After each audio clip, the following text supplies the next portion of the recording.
Take a person, take a story, take you on a journey. It's your take.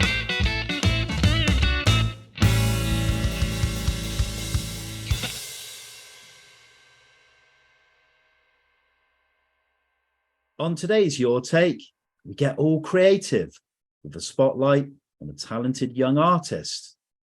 My guest resides in Traralgon, Australia, and runs a YouTube channel called Things and Stuff. Here, he creates arts and crafts inspired by pop culture, movies, video games, toys, and other fun stuff. He's created Mickey and Minnie Mouse standing on a resin beach diorama, a baby Yoda resin artwork, a Ghouls and Ghosts diorama inside an old TV, a house 3D poster inspired by the 1986 B-movie comedy horror, and much more. Today I talk to creative Nathan Cunico about life, art, inspiration, and more. We discuss Nathan's childhood, his love for old films, TV shows, and console games, what makes him tick on a creative level, establishing his own YouTube channel, and receiving high praise from comic book illustrator Bill Morrison, who designed the original house poster. A very warm welcome, Nathan. Thank you. Thank you for having me. Obviously, evening where you are in Australia and early morning here in the UK. Next 60 minutes, we're going to focus on your life and your love of creativity. But before we discuss your artwork, can we go back to the very foundations, the beginnings? I wanted to focus specifically on your early life and ask when and where you were born. And can you describe your childhood and just tell us, paint a portrait of who your parents are, what they did for a living, and do you have any siblings? Okay. I was born and raised in a city called Traralgon, which I'm still here, unfortunately. It's a small country town about 2 hours from Melbourne. And I've actually pretty much been here all my life. So apart from maybe 3 years, I think Mum moved us up to Queensland for 3 years and we were on the Gold Coast there for a little while. But then we came back here to Traralgon. So I'm still a Traralgon boy and always born and bred a Traralgon boy and always been here. I've got 2 brothers and a twin sister. So I'm actually a twin, not identical, I hope. And younger brother that's a year and a half younger, and the other one's probably 15 years younger than me. So he was a brother to a second father. So basically I've got a whole big family and we've all been together for a long time and had a lot of fun as kids and mucked around like normal kids usually do. And kind of, we've all lived in Traralgon our whole lives, pretty much, except for the youngest one of my brothers. And yeah, my mum's had plenty of different jobs throughout the years. She's mainly worked in kind of, when we moved up to Queensland, she was the owner of a business and she's basically been in finance and working in finance things with TAFEs and stuff like that. So she's very switched on with finances and stuff, which hasn't really rubbed off with me. And my father, Mum and my father separated when I was about 2, so I don't really have seen much of my father. I've seen him I know him and see him and seen him for a while, but yeah, we didn't really grow up with my father. We grew up with my mum's second husband, and unfortunately, when I was about 15, I think he died of cancer. So that was kind of hard on Mum and all us kids, and pretty much from then on, it's been just a normal family life, I guess. With, how kids are, they muck around, they go out and build dirt, little dirt tracks and make Hot Wheels tracks, or they go out and cause mischief and play on BMX bikes and go over jumps they should never go over and end up injured. And my twin sister, we're kind of the same but different. We kind of fight like cat and mouse, but we're both really close, even though we kind of both pretend we're not. So yeah, that's pretty much my younger years as a young man, growing up with all those.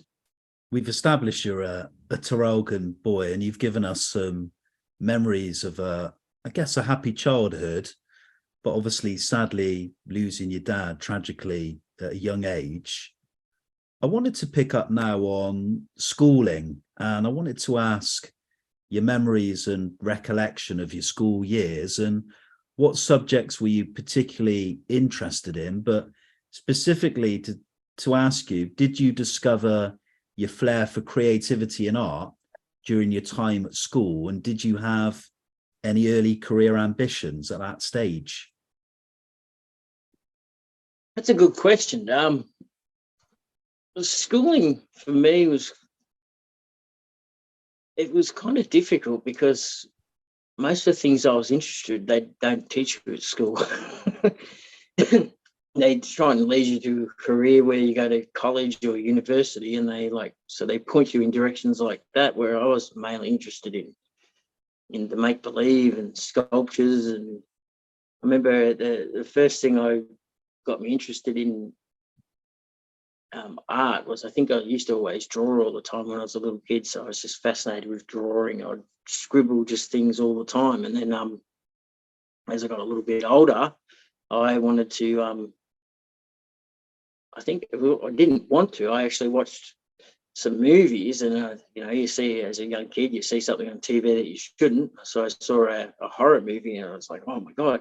And being too young to understand, I just saw I think it was a monster or something, and and as your parents do, they try to protect you, and it's like, no, it's okay, it's not real, it's only actors, they're all actors. And it's like, oh, but how do the monsters learn to act? And it's like, no, it's not like that. And then it's through that I was told that no, they're just actors, and they're dressed up as monsters, and that absolutely fascinated me. So I always wanted to do makeup effects and create something that doesn't exist. So if you see pretty much anything that you can imagine, and you can actually create it, that just fascinated me. So that actually got me towards wanting to do special makeup effects. And I remember at high school, most of my time when I was supposed to learn English or art and mathematics and all the science and everything, I spent most of my time just wondering how I can create things. And so I took classes like architecture, and I think it was called graphic design back then when I was at school. And then I did ceramics, and most people are trying to make pots and stuff like that, or a little vase, and they're using the spin wheel. And I made a full-size human with half its guts hanging out. And I'm walking home with this big full-size person with its intestines hanging out, and everyone's going home with little flower pots and kilns or ashtrays that they've made for their mum and dad, and I've made this big half-severed person. So that was basically most of my schooling. I didn't really pay attention to the things I was supposed to, and pretty much just followed all my things that I was interested in. It's interesting you mentioned this about school, that you weren't taught the things you were particularly interested in, and there was some kind of sense of maybe alienation. I kind of feel exactly the same. All the things that I was interested in during my school years were all creative ones that weren't part of the syllabus. So we share that kind of common thing there. You've spoken about your love for artwork, some of your early creations, and some of the techniques and skills that you developed. After finishing school, did you go on to further education, or did you attend art school? And have you worked in a creative capacity? And if so, can you talk about some of those experiences? Okay, did I do further education? I did kind of after school. I kind of vegged out for a year, did nothing, and then because when I was another problem I had during school was I suffered extreme social phobia, so that actually also made school very difficult. So that was a hurdle I had to grow out of or learn to overcome over time. So the high school was kind of a bit of a blur, but also wanting to do what I wanted to do, and they keep pushing you towards, here you do these subjects, because this will get you to uni and stuff like that. So I kind of avoided that. But then I got into jobs, some cleaning jobs and working in retail and stuff like that. But even then, I knew I still wasn't satisfied. So I went to TAFE and did a certificate 3 in multimedia, because computers were starting to get big then, and I was always fascinated with video editing and trying to learn things like that. And the actual lesson I learned the most from going to TAFE and kind of higher education was they don't actually teach you anything. They just give you textbooks and pretty much tell you to learn it yourself. Which is, I was quite surprised by that, because usually at school you kind of baby through everything, and you hear this is what you have to learn, and if you have a question, you put your hand up, and when you get on further, they just kind of just say no here, and then if you ask a question, they go, well, check out page 24 or whatever, and you have to look it up and learn it yourself. So it was a pretty quite fascinating experience to actually learn that it's like, no, you're on your own now. This is basically you just do it and come up with the results yourself. And most of the things I actually learned was if they do give you something to do, they pretty much, even if you do it perfect, they'll just critique it and say, no, that's not good enough, change it. And so you pretty much learn that. I think they teach you more of what the work life's like. So if you get a client's not going to be happy, and they'll say, change it. Oh no, change it again, until you get to the point where they go, okay, you're happy. So even if what you did was perfect at the start, they'll just tell you, no, that's not good enough, just to get you used to the idea that, no, you've got to change it. No, you've got to change it again. Now you've got to change it again. So I think that's more the learning lesson I got from TAFE and stuff like that. And it's actually only because of my social phobia, I kind of stuck in the same jobs that I was stuck in. And then it was only, I think it was last year, maybe the year before, I kind of got my first break doing actual special makeup effects, working for Sharp Effects. And it was very interesting. I'm a bit of a perfectionist, and I spend hours. I could spend hours doing some fine little detail on some little section of a sculpture, and then 2 days later I come back and do a section, and I do 10 times more in a quarter of the time, and just think, oh, I could have just done that before. And so it's hard when you kind of got your own inner struggle trying to perfect things. And I think that's due to most of the things I do is trying to recreate something else. So you kind of have to get it right. Whereas if you're just doing your own thing, you can just wrinkles like that way. It doesn't matter if it doesn't look right, because that's how the wrinkle is when you're making your own thing. But when you're trying to recreate something, it's a lot more difficult, because you have to get it right. And so most of the things I've done at the moment is more things where I'm trying to recreate something that's already exists or from a picture. So that makes it difficult. But what I learned when I went to Sharp Effects is that sometimes some of the things I'm really being a perfectionist at, you don't have to be a perfectionist at it. Most of the things, it depends. Like you could be making a prop and it's in the background, so it doesn't have to be perfect.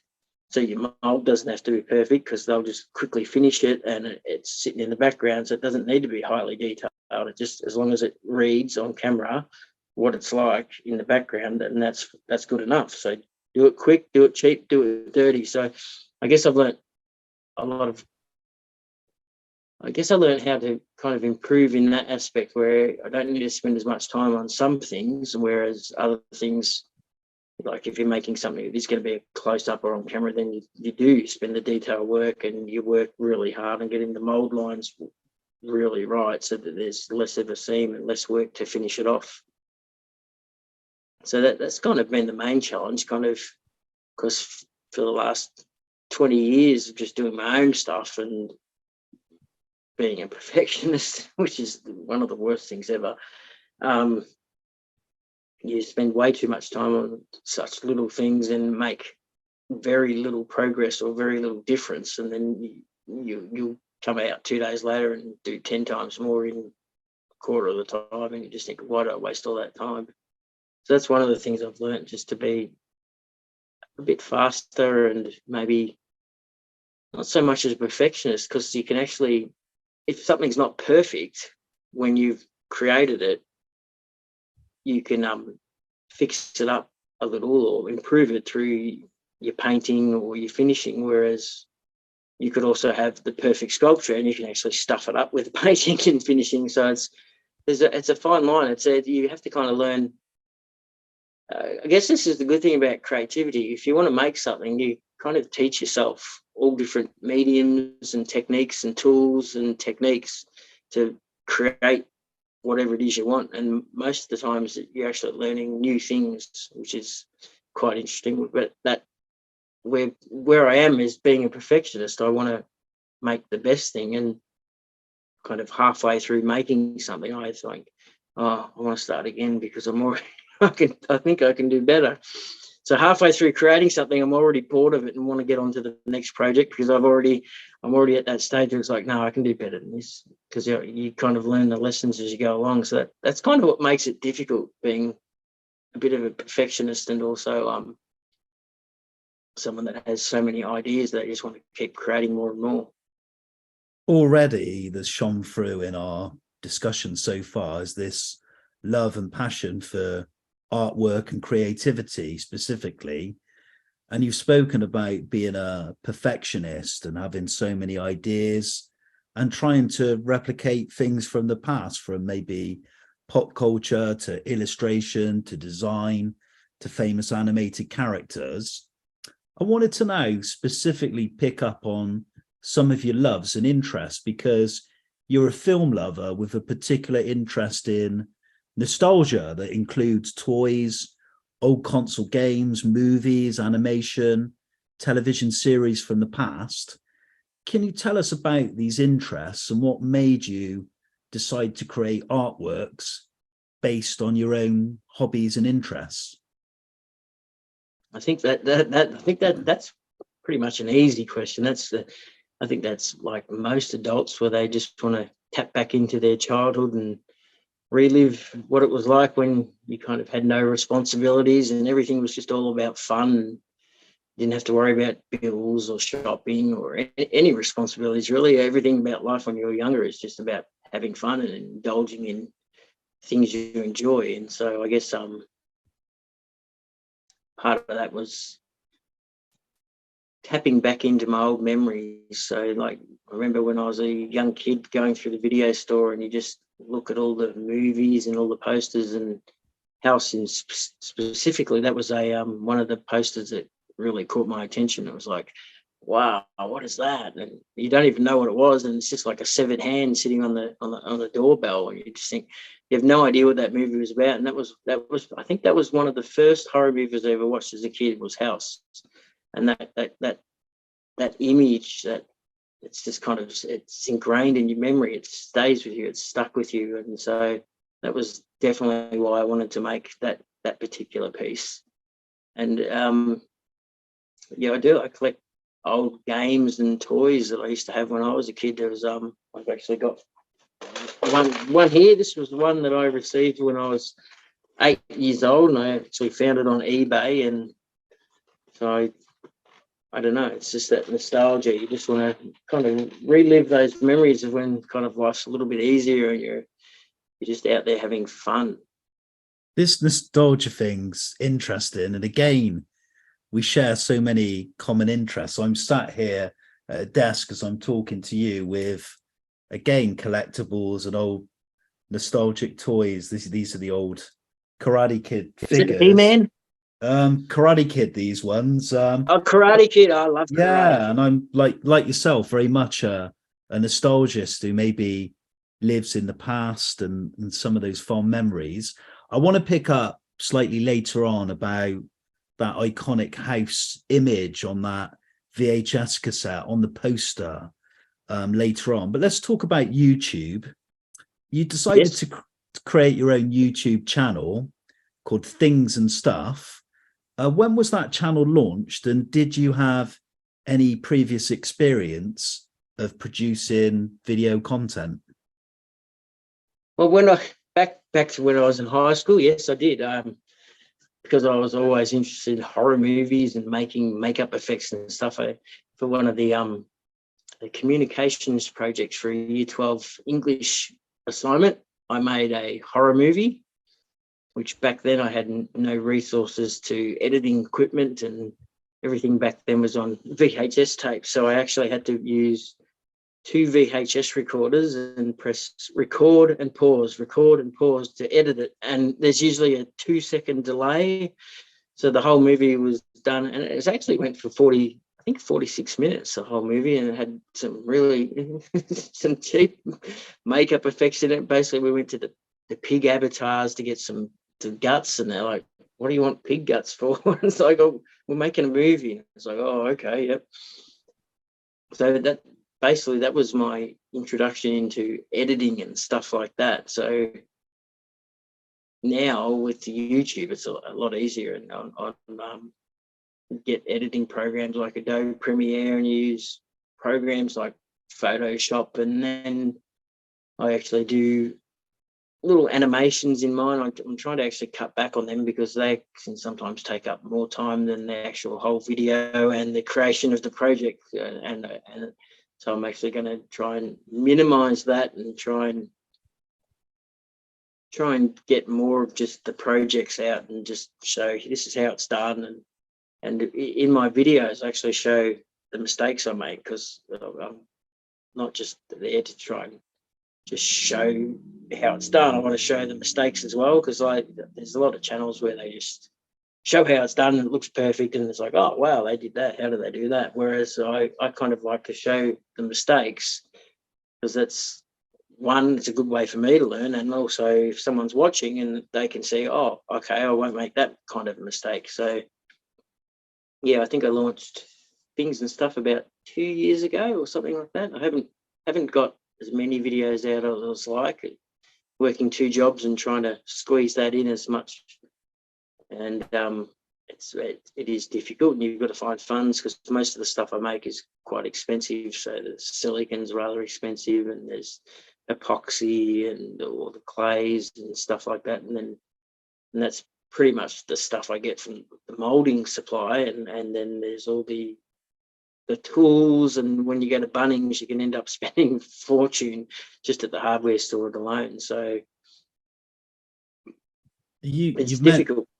You've mentioned earlier on about the process being time consuming. You've also mentioned that you're a perfectionist, but roughly how long does it take to make an artwork for the channel?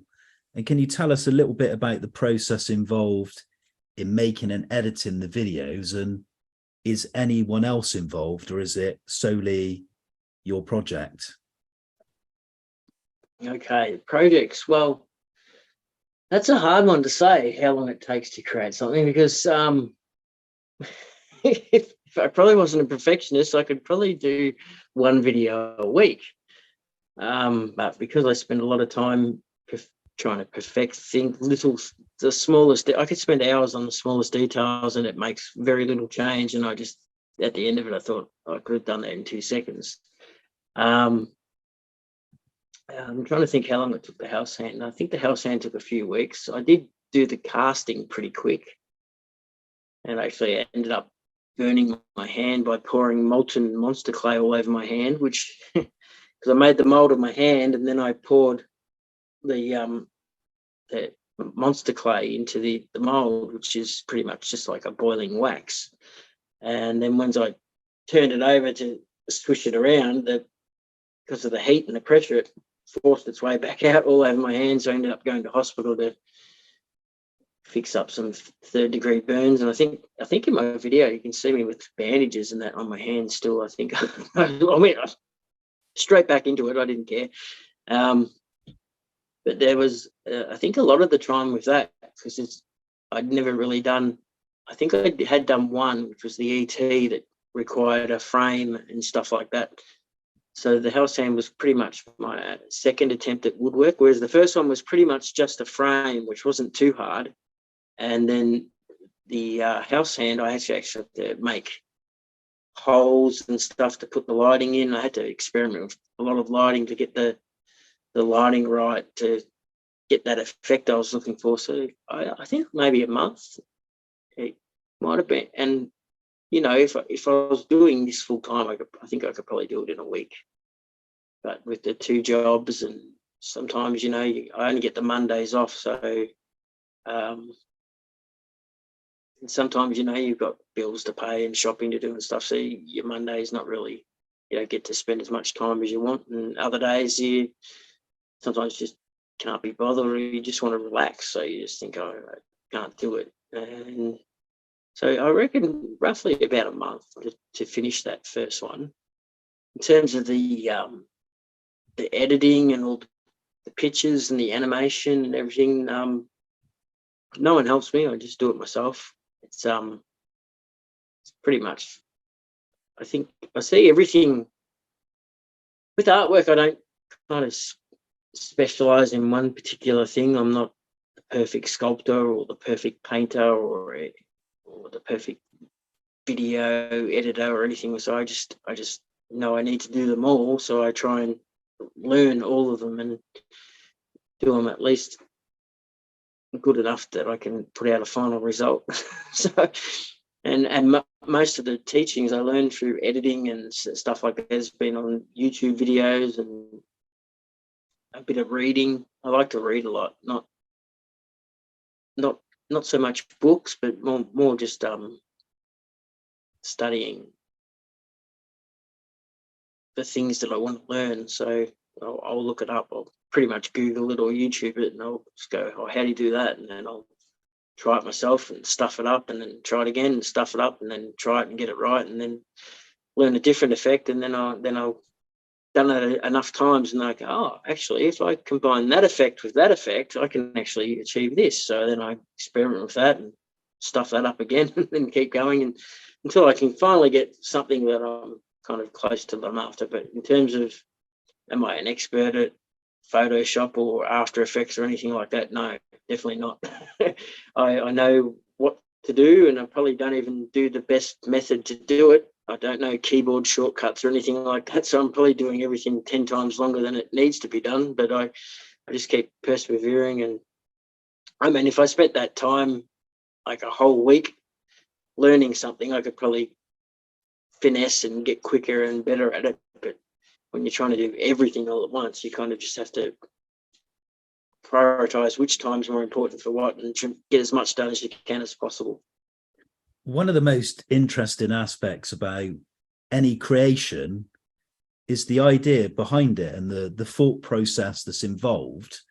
I wanted you to share with us the creative and thought process involved in making your models, but can you talk about some of the materials you use to make your creations, the skills and techniques used, and also the costs that are involved? Okay. Well, as we spoke earlier, most of my ideas come from childhood memories. So I see something and I just think, that'll work well as a 3D model. So that's, I think, one of my first earlier projects when I did was ET, and I just thought, oh, that'd be cool as a 3D poster. And then I wanted to work with resin. I haven't worked with resin before, so I just thought, okay, let's try Jaws. So I tried Jaws in resin, and in that video I also stuffed it up, and so I had to redo it again. And so with Jaws, I learned a lot about, well, you can't pour big volumes of resin because it gets too hot and just boils and stuff like that. And then, sorry, I'm lost. No, I'm not lost. Basically, I started off with the idea. I liked making stuff that didn't exist and trying to make it into a 3D. I just thought that would be a really cool idea. And so I did the E.T. and then the Jaws, and then instantly House just resonated with me. It's like, oh, now I've got to do House. I can't do that. I can probably give a little spoiler here. I'm going to do a Fright Night poster in 3D. So that would be one of the upcoming projects I've got. And I've also had a fascination for Gizmo. Actually, so I've got a Gizmo here. This was a Gizmo I did when I think I was 16 or 17. This one's actually... that's incredible. The detail is just phenomenal. The eyes, the ears. Yeah, just Thank you. The colors, the expressions. This was way back before I discovered silicon. This was when I was about 16 or 17, and everything was plaster and latex. So this was sculpted out of just normal pottery clay, and then I did a two-piece mold out of latex. And latex is the worst to use for a molding material, especially now compared to silicon, where it just doesn't shrink and it stays the exact shape. And so, yeah, this is basically a plaster cast that's been painted.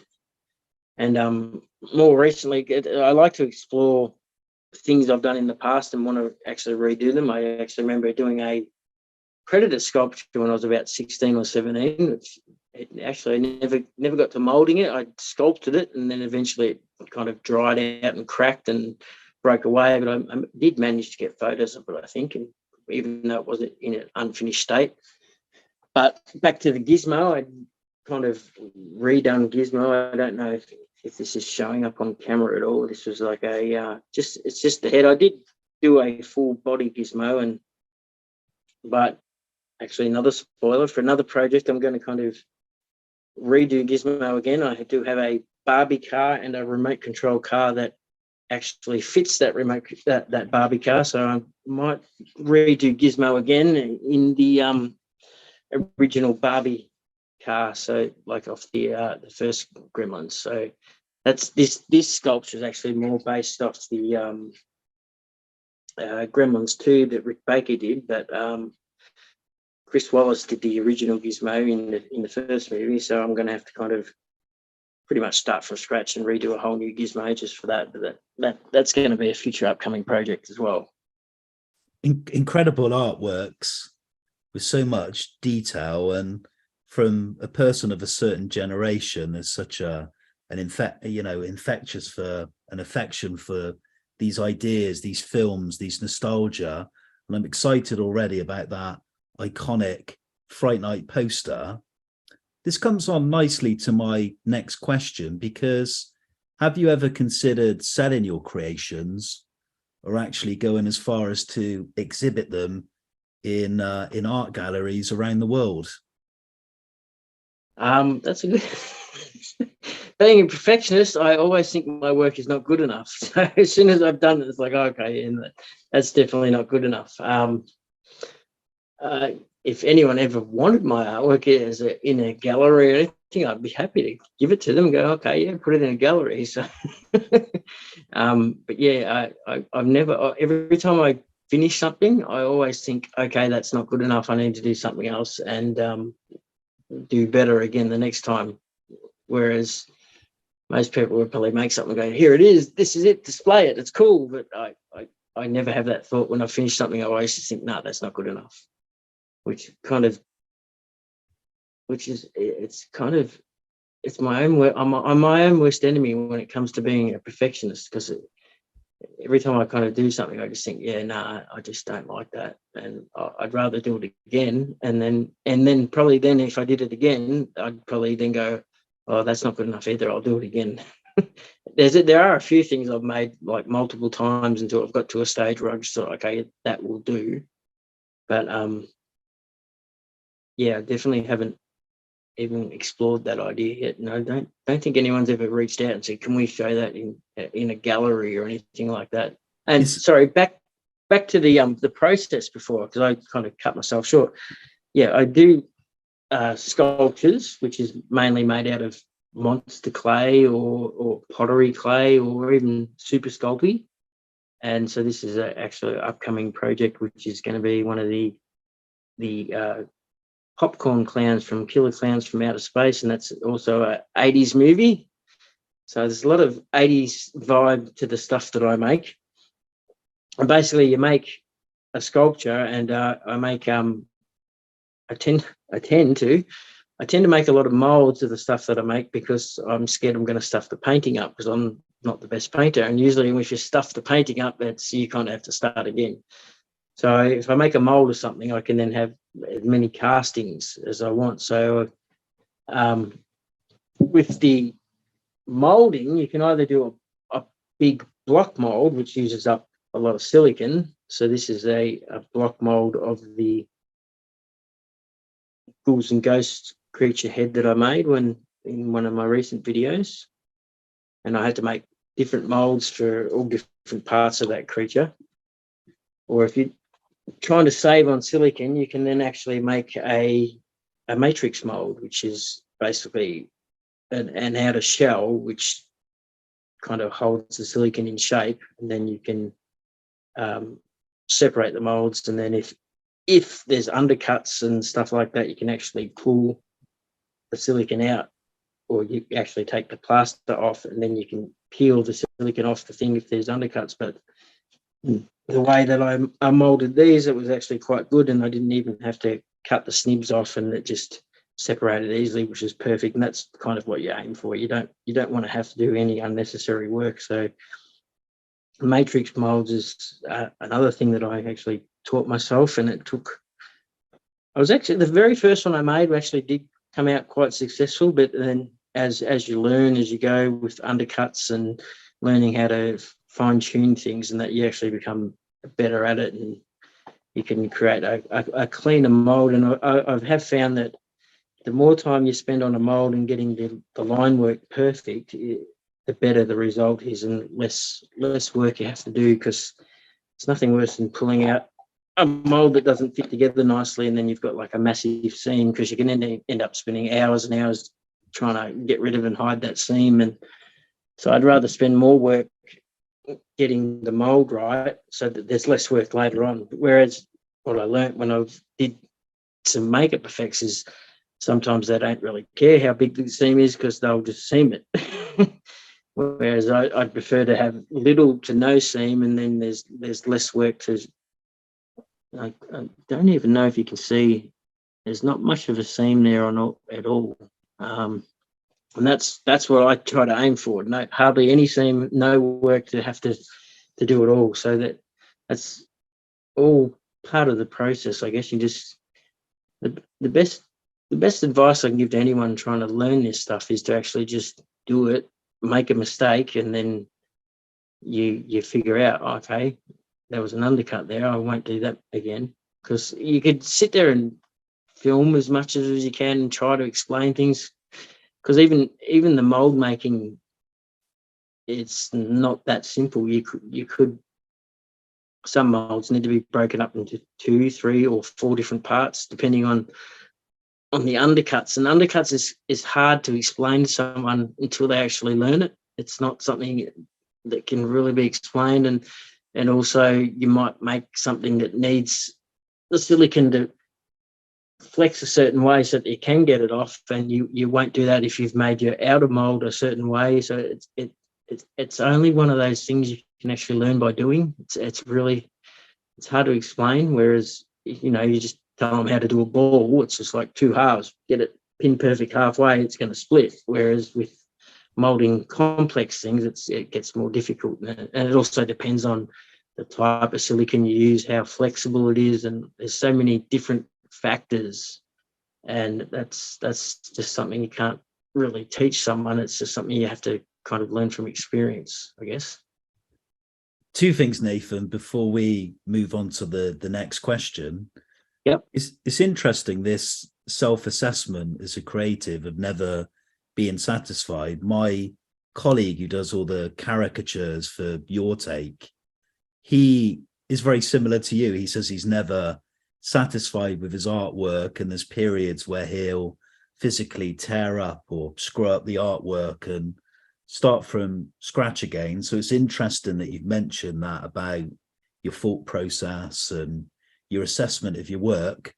Also, I think you've got a fully fledged business with the artworks. I think they would sell like gold dust. I think they would be so sought after, and I think you would do so well if they were sold as items or exhibited in galleries. I think people would literally be buying them like hotcakes because they're incredible artworks. We move back to the videos, the creations, and I want you to tell us about your alter ego, Charles, who's an animated character who features in some of your videos. What made you decide to create the character? What was the thought process for featuring him in the videos? And how is he animated? Okay, Charles. Charles was created because I'm rather reserved, introverted, kind of shy individual. So I didn't really want to put myself out there. I just thought I'd have an alter ego, someone that the people could kind of relate to. So I just thought I'd make him a little bit simple, maybe, a bit foolish, and he mucks around. He's like, he's not all there. He's kind of a bit silly, and I just thought people kind of resonate with that. He's just like, oh, okay, I just made a mistake. Oh, I'll do this. Oh, okay. Oh, I'm doing pretty good, So I just thought I'd do a character like Charles so that I can remain anonymous and still put my stuff out there. But I think now this video has kind of put an end to that. People know who I am, what I look like. Yeah, sorry about that, Nathan. You got me to blame. That's actually good, because I actually I'm actually trying to get out of my comfort zone. I'm trying to improve in areas, and the only way you can improve in areas is if you actually take a shot at it. If you just sit there and keep avoiding it, you're never actually going to improve at it. So I'm quite enjoying this opportunity to be open and have a discussion and show myself and who I am. And so it's actually, and I'm actually thinking that maybe that's what I need to do on my videos, because there's a lot of channels where I've seen artists, and there's some actually good art channels where the illustrations are really good, but that's pretty much all they can do. And but they've got like their face behind the brand, so it's like here, so the people can remember something. Oh, that's him. I know how to relate to him. This is his stuff. Whereas my channel doesn't really have that, except for that fake little cartoon, which was actually a cartoon made of myself with a wig. I just kind of outlined it in Photoshop, a photo of me with this the wig on, and kind of created Charles from that. So that was basically trying to hide my identity and be anonymous. And I guess now that's maybe something I need to put myself out there more and show myself to the world a bit more. Stop being so shy and just get out there a bit, Let's get and I created Charles in Photoshop with just still images that I kind of painted over of myself, and then made multiple different layers with different changing faces and stuff. That more so the mouse was created with another program called Papagayo, I think it was, or something like that. And you basically record your audio, and it then outputs all these still images of the voice, and then you have to kind of add them to all the Photoshop layers and then put them in your editing program and then line them all up. And so that's kind of one of the things that takes a lot of time with the animation, is getting the audio right, syncing the mouth, because at first it kind of records it, and then you actually have to move all the syllables to the right sections and stuff. And that if you just do a sentence, that can take like an hour or something like that, or just to get it right. And you're constantly scrubbing over it, going, oh, that's not right. Oh, yes, that's right. Oh, and then you end up putting out the final edit, which, sometimes you have to wait hours for it to render, and then you'll say, oh, no, it's not right. So I have to go back and start again. And it's like, so that's one of the reasons why I've kind of tried to go off Charles a little bit. I've kind of added him as a voiceover in sections recently, but in terms of the animation, I think I'm going to have to get rid of that, just so I can pump out more content and try and get more of the projects out, which I have been a little slow in lately. I've had a rough time lately, and I've also had the passing of my beloved little dog, Pugalug. So, and when you're single and you've got no kids, your dog is like a little kid to yourself. So it's kind of been hard on me at the moment. But I do plan on getting back and trying to create more stuff and get back to my artwork. Let's get all nostalgic again and take a trip down memory lane to 1986. And yeah, I share a common similarity with you, seeing this poster, this design for the first time. It must have been in a video shop, and seeing the film when I was far too young to have seen it, because I was underage at the time. This kind of claw, hand or glove with that iconic 1986 poster for the B-movie comedy House. What made you decide to make a 3D model, a poster modeled on Bill Morrison's original design for the film? And can you share with us your affection for the movie and Bill's work, and discuss the process of actually making that model? Okay, yeah, that was like I said earlier. The House was one of the first horror movies I ever saw, and it's actually a really good 80s horror movie. There's lots of effects in it. It's got William Catt, which was the greatest American hero, and also is it Bill Wendt from Cheers, the big guy from Cheers that just sat there drinking beer, and just all the creature effects in it was like wow, look at all these creatures and stuff like that. And the thing with the House poster, I think it was actually designed for a different movie altogether, but they've ended up using it for House because that severed hand actually isn't in the movie, although there is a severed hand in the movie, but it's definitely not that hand. And it's but it was a really fun. It was one of the first movies I've seen, so it's always resonated with me, and I've watched it like, oh, God knows how many times, hundreds of times. It's really I just love it. It's one of those. It's fun, it's cheesy, and the makeup effects are good in it, and it's kind of just one of those fun movies you need to watch. And I think everyone should watch House at least once. And it spawned several sequels as well, didn't it? Yes, there was got House quite 2 was affection for also House one of 2. my favorites. Yes, House 2 was also one of my favorites, and I know there was another movie, House 3, but I think they changed the name of it and called it something else, but then that also became House 3, but in the States or somewhere else it's called something different completely, where it's not connected to House.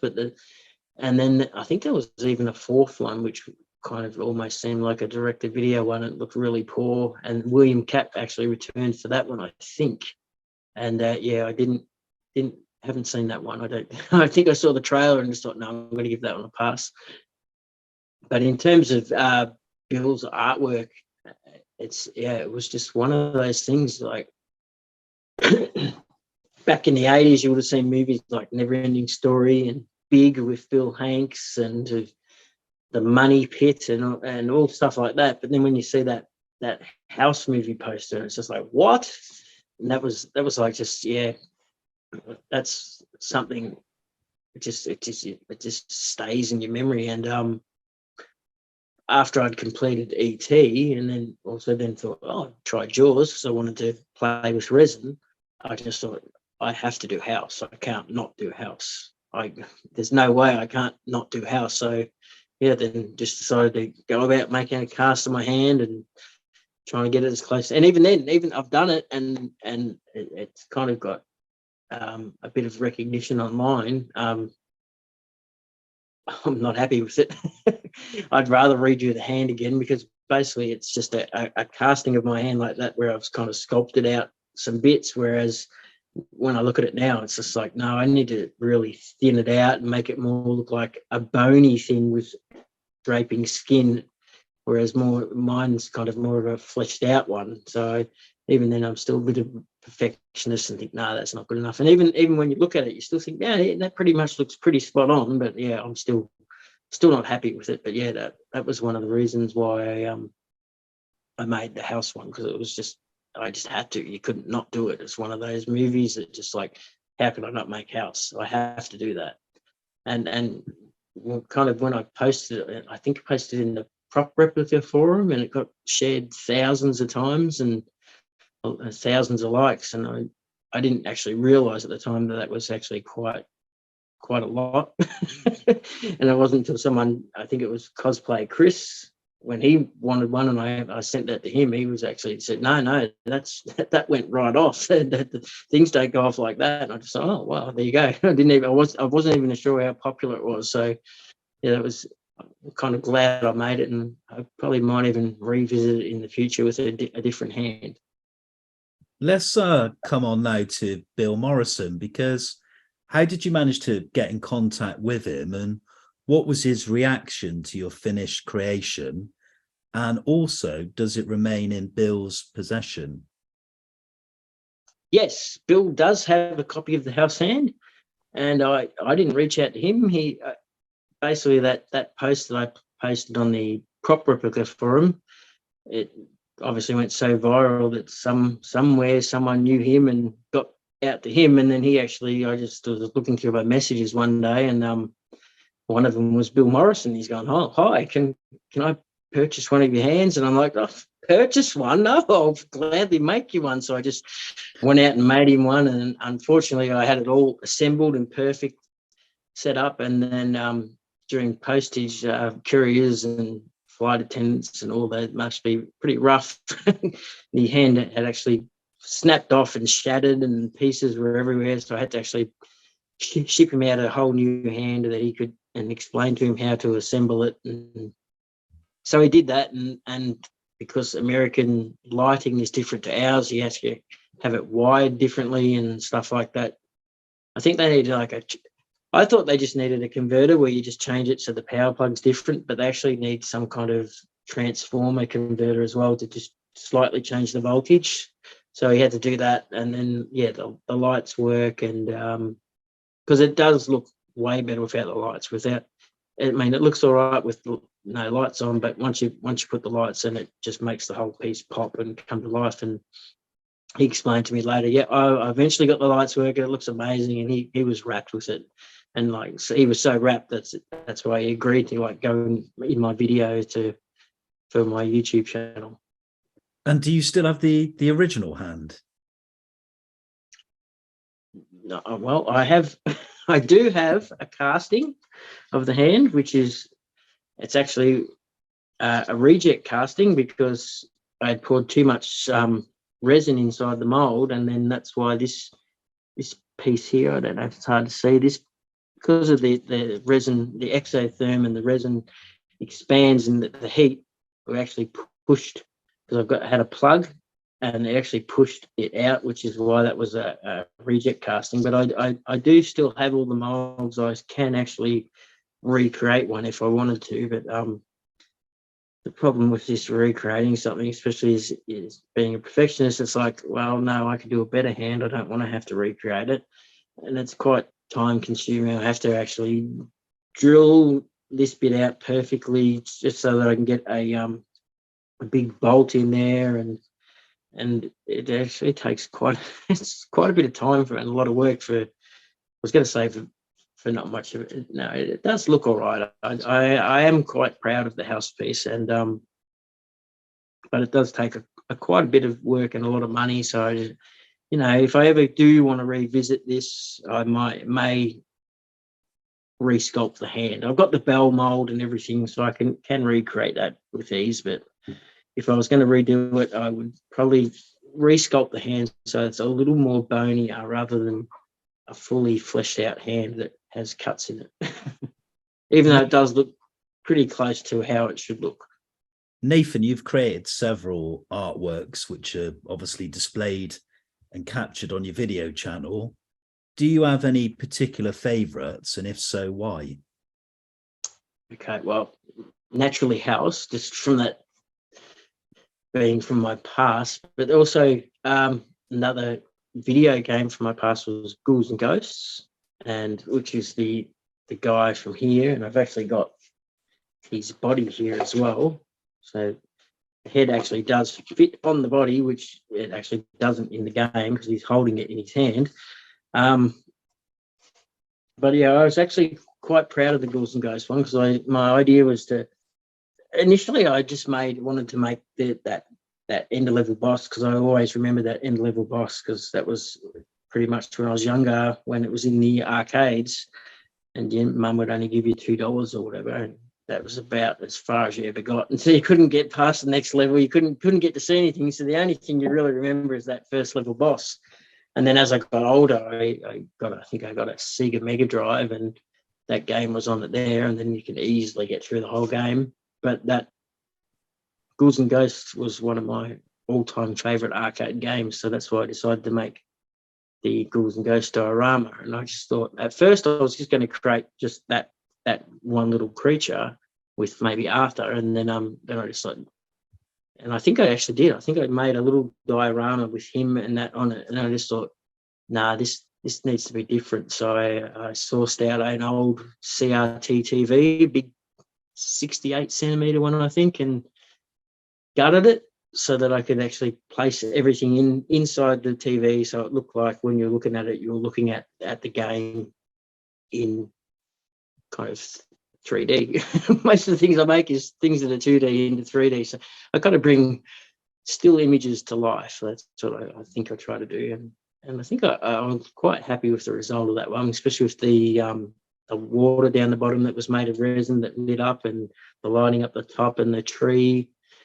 are actually, I never made trees until I made the ET poster that I did, and that was my first attempt at trees, and it's quite difficult. And I watched, there's a channel called Luke Townend, I think. He makes dioramas, and that's where I learned how to do the trees, and it's actually incredibly time consuming and frustrating. So, but I was quite happy with the result, even though I think maybe I could have made the trees in the Ghouls and Ghosts diorama a little more bushier, but it still looks kind of all right, and I was quite impressed with that. And I think it's because it's one of my latest projects. So as I go on, the older ones aren't as impressive anymore, and then the newer ones, well, okay, it's a little bit better. Okay, I'm a little bit happy with that. But yeah, that's why I'm pretty wrapped with Ghouls and Ghosts. Although there's a special place for the house hand one, which I still maybe want to redo. I don't know. Nathan, let's look towards the future. What are your future plans with the YouTube channel? And are there any artworks you're planning to make? You obviously mentioned the iconic Fright Night poster. Are there any artistic techniques or styles you'd like to explore or also experiment with? Okay. Geez, I'm going to give you some spoilers here. I've got a lot of ideas. I've actually got, like, on my computer, I've just got like a folder within all these other subfolders, which is ideas. So if I see an image that I like, I think that'll be cool as 3D, I'll do that. And I put that in a folder. And it's like, as I mentioned, I'm doing killer clowns at the moment. I've got the gizmo in the car. I'm actually going to make a never-ending story diorama, which will actually be just a basic swamp diorama with a twist. I think if you see Never-Ending Story, you'll know. And I'm also going to make another diorama of a country roadside with a big truck coming down the road, and that's also going to be another diorama with a twist. If you know that maybe a little kid will end up on the road with a kite. If you've seen the movie Pet Cemetery. So yeah, I've got a few dioramas in the plans, and but basically, yeah, from 80s movies again. And in terms of exploring new techniques, I don't think there's much. Maybe I want to get into trying 3D sculpting and getting a 3D printer, just to maybe it might increase the workflow, or definitely I could create something, and then if someone wants it, I can then, okay, I'll print that. That might make it things a little bit easier. But with that said, I could probably get the stuff that I sculpt 3D scanned and then offer 3D prints. I don't know, but definitely thinking about ways in which I can make money. I think the first attempt I might do so is maybe starting a Patreon for the YouTube channel.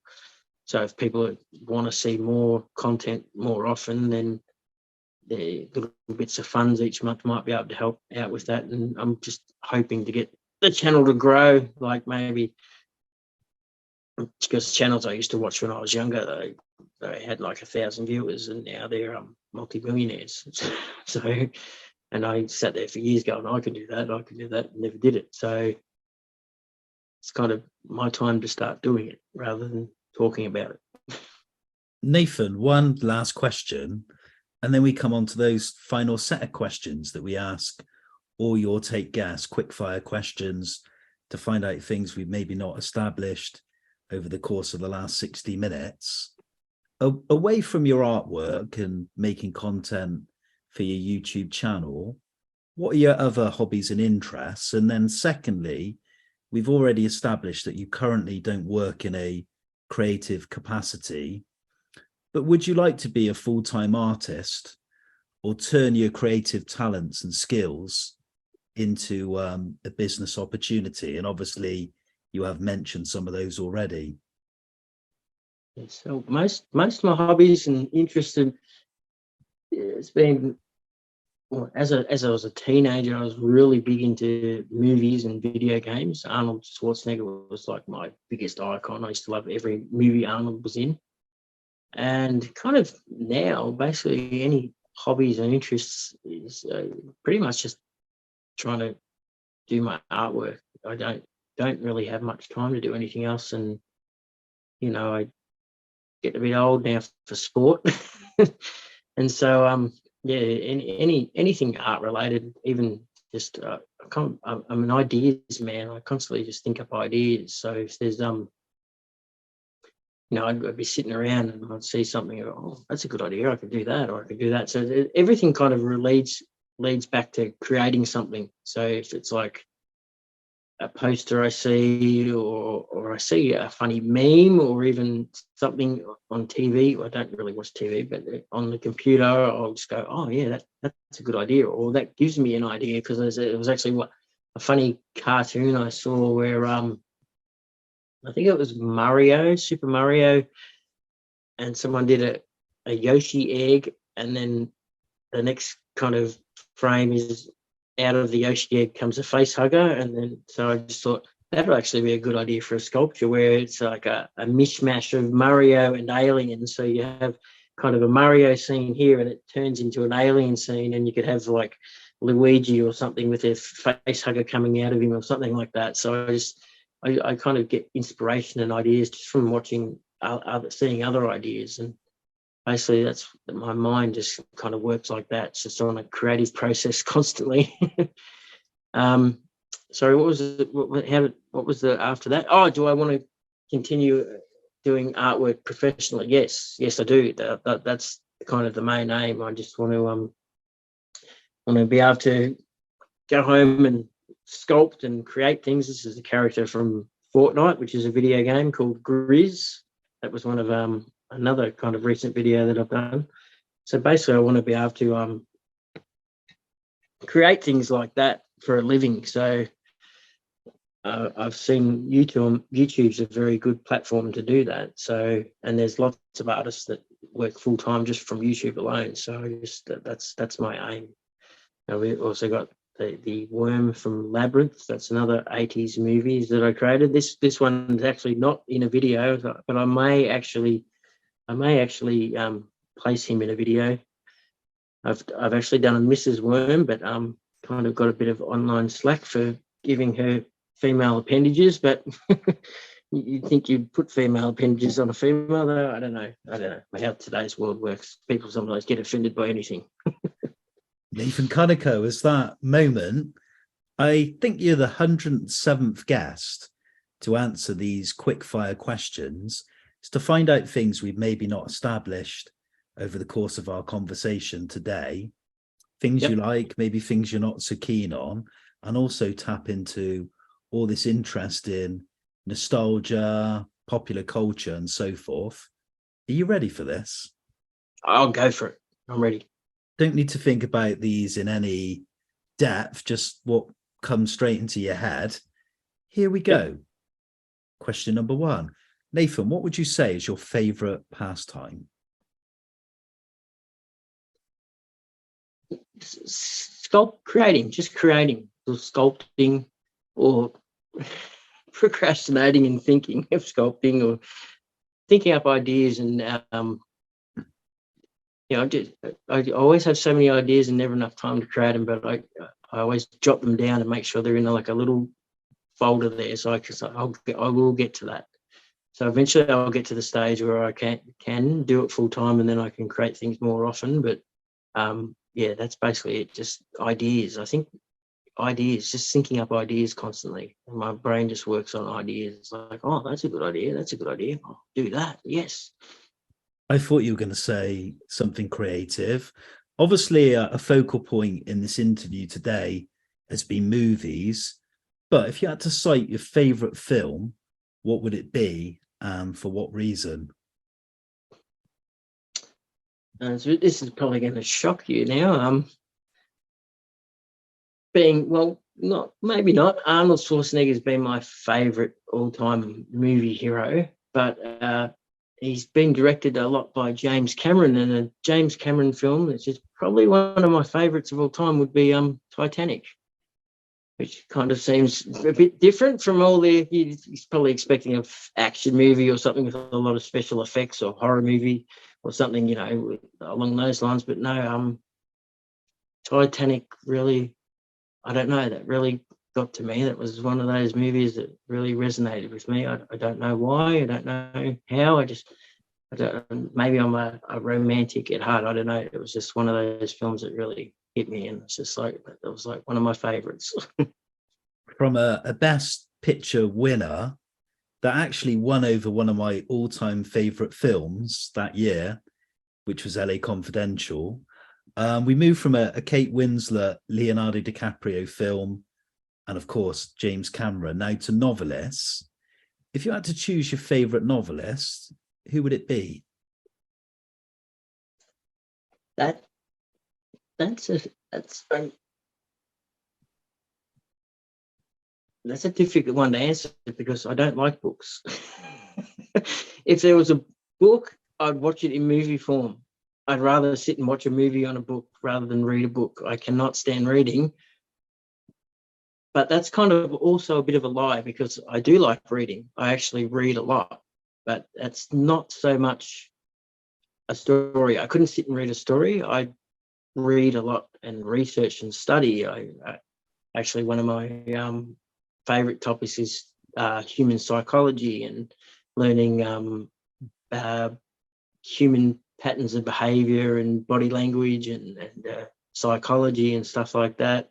I also like to read on the things that I want to learn, like on silicons and mold making techniques, and pretty much I like to read on things I want to learn. But if it's in terms of entertainment, I don't read for a book. I couldn't do it. It'd take too long. I just go, no, I prefer to just sit back and watch a movie. Most of the reading I do is for educational purposes, and definitely not for entertainment. I'm the But same as you. With that said, I do love Stephen King. So you could say, if there was a novelist, either Stephen King or Clive Barker. I'm the same. I feel I should read more, but I tend to always go for the film version as opposed to the novel. Absolutely. If you could have chosen a different profession, Nathan, what would it have been? Different? Could have.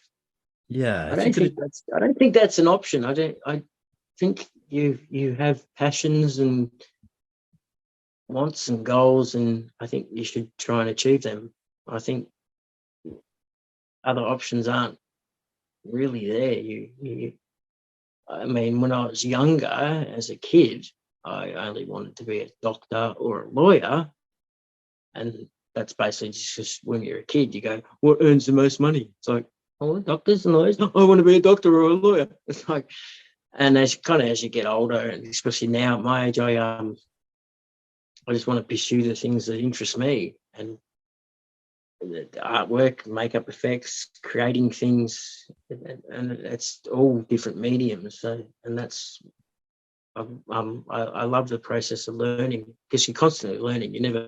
It doesn't matter, the best painter in the world could still always be learning something. So, and with the things that I create, you actually have to learn a lot of different mediums, a lot of different skills, it's always challenging, and it's always refreshing, because you're always learning something. So that's why it's good, and it's challenging trying to figure something out, because you have to become a problem solver. So you want to, okay, what do I need to make that? And you try this material, and that material didn't work. So you go, oh, what if I went here? And you go down to Spotlight and you get a different, more flexible material, and it's like, oh, that actually worked. And then you discover, like, well, actually, I want to fabricate that material myself. So then you find out what chemicals you need to do that, and so then you can do that. And so it's always a constant learning experience. We talk about inspirations next, but who would you say in life has been your greatest inspiration?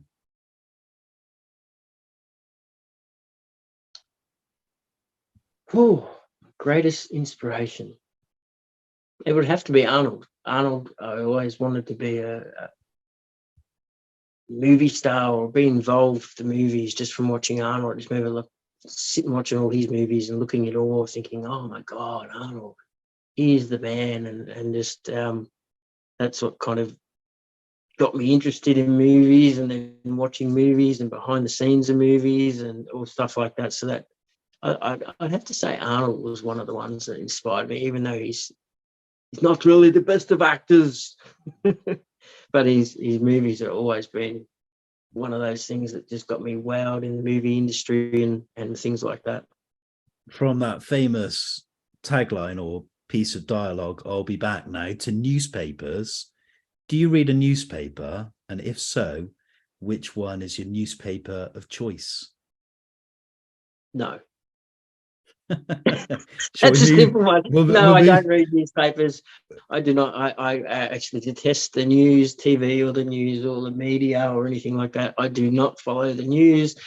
I do not want people to tell me what I need to think. Good answer, Nathan. What would you say is your favourite food next? Favourite food? Yeah. I do make a mean chicken burger. But my favourite food, if it was like one particular item, I would say sugar. I'm a sugar addict. I eat nearly everything that I eat contains sugar. Like even my breakfast cereal, I have Wheat Bix. I'll have 3 scoops of chocolate quick underneath the Wheat Bix, which I then pour the milk over and let that sit in the fridge for 10 minutes so it all goes soggy, and then if I've got ice cream in the fridge, I'll add that to it, and even some custard. So that's my breakfast cereal. I'm a sugar fanatic. I need to stop eating sugar, but yes, I definitely have a lot of sugar. I get the sugar addiction. I think I live off Red Bulls, and have done in the last probably couple of years. Yeah, keeps me awake, keeps me thriving throughout the day. Next, we ask our guests, it stumps a lot of them, their favorite cultural icon. When we say cultural icon, it could be someone who's changed the course of history in a particular way. It could be a philosopher, a scientist. It could be a movie icon. It could be a writer. It could be anyone for that matter. But who would you say is the cultural icon who's made the most impact on you? That would have to be like my earlier answer, Arnold Schwarzenegger, but then I've already answered that. So, and most people might not know one of these two people, but Tom Savini, who was a makeup effects artist, still is, I think, unless he's retired, and also maybe Rick Baker and Rob Botton. They're all big makeup effects artists. Most people may not know them as cultural icons, but if you're a makeup effects artist or someone that's a avid movie follower of horror movies, and that, they definitely know who they are. Like my first first two books into actually makeup effects are books from Tom Savini. Both of those are his books, and I've always had a love of American Werewolf in London, which Rick Baker did, and all his movies have been absolutely amazing. And Rob Bottin, who also did The Thing and RoboCop and many other films, and Total Recall, those type of people have kind of been icons to me as well in terms of creativity and just the stuff they've created. It's just amazing. You just think, wow, that was part of why I wanted to do it. It's like, how did they make that? And then you find out, and then you read the books, and then you try and do it, and never get anywhere as close. And you just think, oh, that they are like the top of the level. That's it. That's the level you want to reach. And I'd say they'd be my favorite icons. Really good choices, and yeah, incredible talents. We go from them, famous makeup artists, now to your favorite curse word. What would you choose and why? Oh, fuck. I don't know. You just said it. Yeah, that's probably the word, because it can mean anything and many things, and you can put it anywhere. It can be good, it can be bad, it can be humorous, it can be anything. It's one of those words that fits in many situations, and it's the perfect word.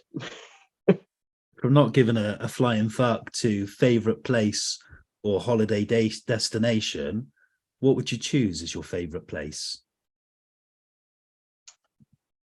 Favorite place. We have a holiday house down in Dramana, which is on the peninsula down near Melbourne.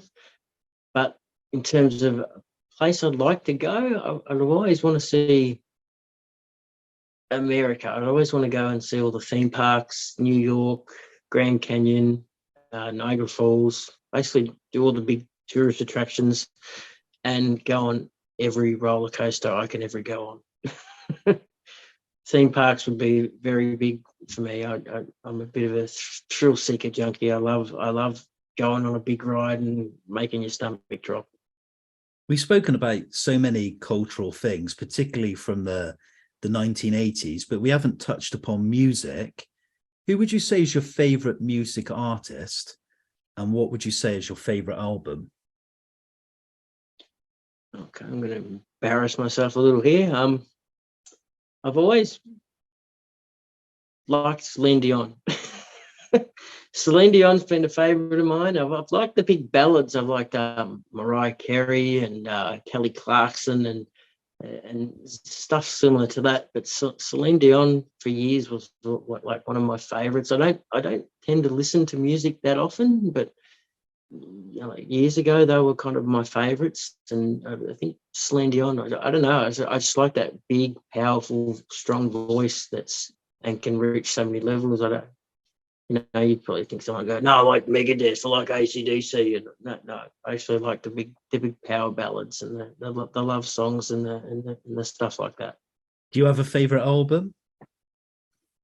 Not particularly. I like all their albums, and Kelly Clarkson has a few good albums too.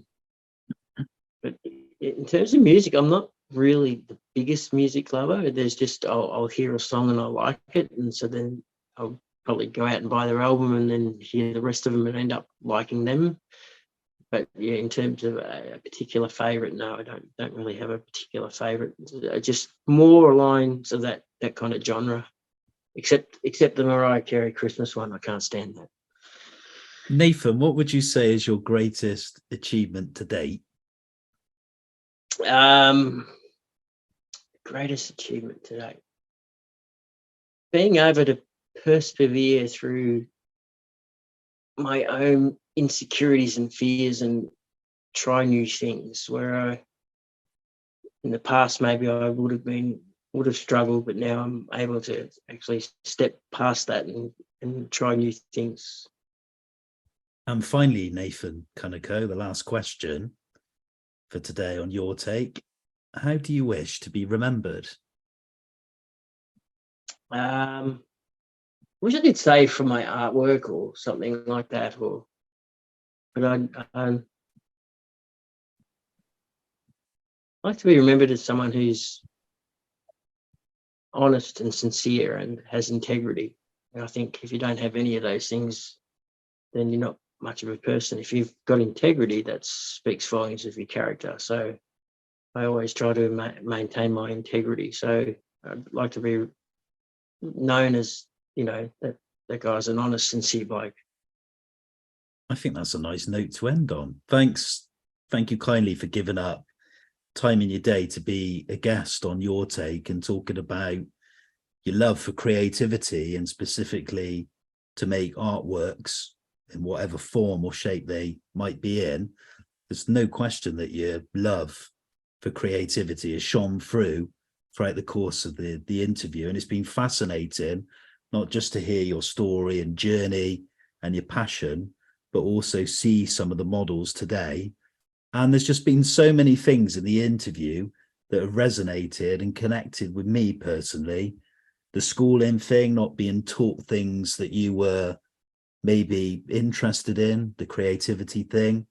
You've mentioned all this nostalgia with toys and films, games, and so on. That resonated, and being a perfectionist. And yeah, there was just so many things that you said that resonated, particularly the memories. And I think these memories have become maybe more important during and post the pandemic, where we kind of realize as human beings that things that have happened and shaped our lives are very much things that we've seen on screen or things we've read or things we've listened to, that it can have such an impact personally on our life choices and what we decide to do in our lives. And,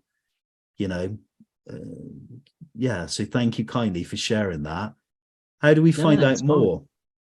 How do we find out more and see more of your artworks, and also subscribe and watch your channel? The channel is Things and Stuff, but it's not things with like THINGS, it's Things, FINGS. So Things and Stuff. It's also a Facebook page, and I'm also on Instagram and TikTok, which I don't use those other two too much. I think I'm too old to figure out TikTok. I think TikTok likes 2-second videos and that's about it. I don't know. Or it's usually just young girls showing off their boobs and dancing to some silly song.